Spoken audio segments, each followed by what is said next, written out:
Konnichiwa mina, boku wa Jeremy desu. Yoroshiku onegaishimasu. Today is day 287. It is Tuesday, October the 14th, 2014.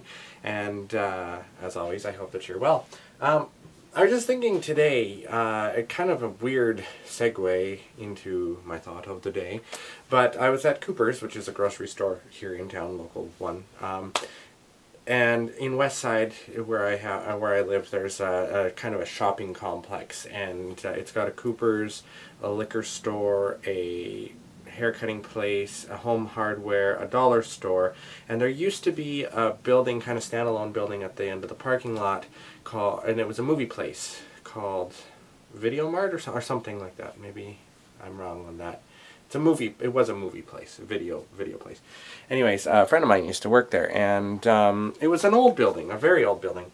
And I drove by there one day, and all of a sudden it was gone. Like they tore it down, and from what I understand, from talking to some of the people that work in the complex, from what they've heard, Tim Hortons bought it, so there's going to be a new Tim Hortons built out here, which is kind of neat and kind of weird because, I mean, there's going to be tons of Tim Hortons all over the city anyway.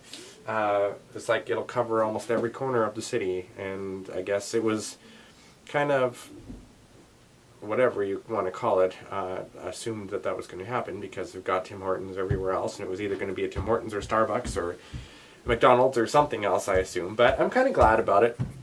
But when you think about it, there's quite a decline in brick and mortar stores and such. Now, I'm sure if you've watched some of my other videos in the past, you see that I am a collector of weird things, such as mall maps. I enjoy collecting mall maps, and the reason for it is because I like to see how things change over the years. Now, I know it's kind of strange, and I would love to get my hands on one from Chinook Center in Calgary from back in the day, because I remember going there when Easy Street was still there, and that was an arcade area that was so much fun. It was beautiful. You'd walk in, they had a mini golf on your right, and it was just beautiful. There was water everywhere, waterfall, and it was just like a paradise for kids. And then games, and like in the middle there was a big tree, and if you go upstairs, that's where the party area was on top of this tree. So there was a soft play area, like with the nets and the balls and the slides and all that kind of stuff that, you know, you just love as a kid, and I always enjoyed it, and I still want to go on them sometimes when I see them. It's everything I could do to stop myself when I go to McDonald's and see the one there.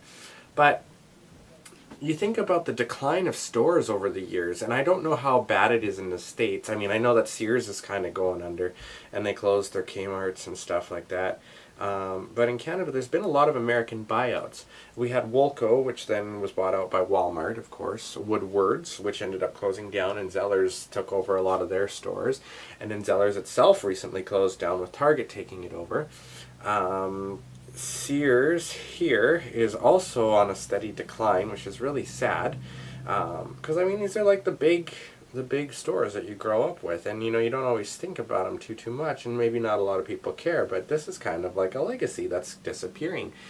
The Bay is still doing okay, the Hudson's Bay Company. I don't know if you guys have that in the States. There might be some, but here it's doing really well because it's on the high end of things, and that's the weird thing. Whereas everybody else is trying to undercut each other and compete with Walmart, which I think is what Sears was trying to do, the Bay is going the other direction, and they're going up in the more high class stuff. Not that there's a gigantic high class community in Kamloops per se, but now you've got like Nordstrom moving into certain parts of Canada, taking over some of the old Sears locations. Eaton's, of course, closed down, so Sears had taken over some of their locations. So it's like this weird game of Jenga, sort of, I guess. I don't know. And it's not even the big stores only, like the littler stores too. The ones that saddened me the most were the music stores.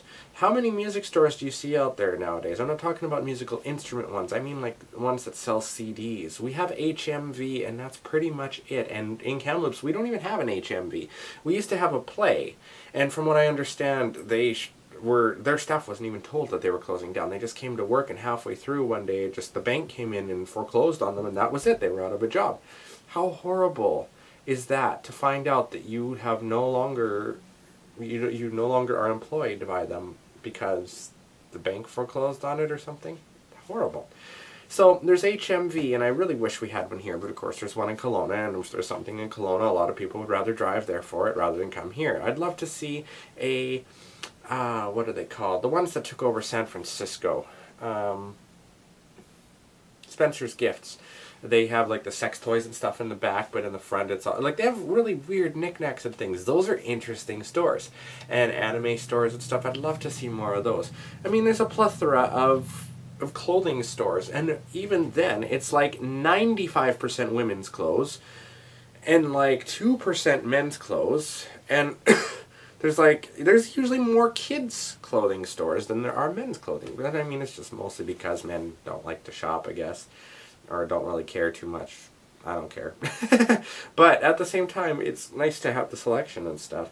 You get a lot of food places, but there's only so many malls that are going to exist with just like all food and stuff. So, I mean, look at the decline of Blockbuster Video as well. That was really sad. I remember going to the video store all the time and just enjoying the ambiance and seeing all the new movies that were going to be coming out. Not that I really rented a lot of stuff there myself, which kind of, you know, if everybody was like that, then yeah, I could see it happening. But now you've got Netflix and a lot of this online stuff that's coming along. So it's kind of scary when you know that the world is going to that kind of way of being, and that there's even more antisocialness that's being built up from this. People not really interacting with other people is causing a huge decline in socialness. And I know a lot of people, quite a few in my group of friends actually, that are finding it increasingly harder to interact with people because they don't have the social skills necessarily, because they're a bit younger than I am, growing up in a time when all this technology is really coming into being. Look at school, for example. We had graphing calculators in high school, and that was the big thing at the time because you could play things like Tetris, maybe. There were like older games and stuff that you could do on there, but it was kind of a neat thing. Now there's freaking cell phones and tablets and laptops and shit everywhere. I know I sound like an old curmudgeon, and I'm only 31. I never thought I'd say that. But no, really, when you think about it, there's quite the steady decline because social skills are not being built up that much. Look at spelling, too. Oh, spelling has become atrocious.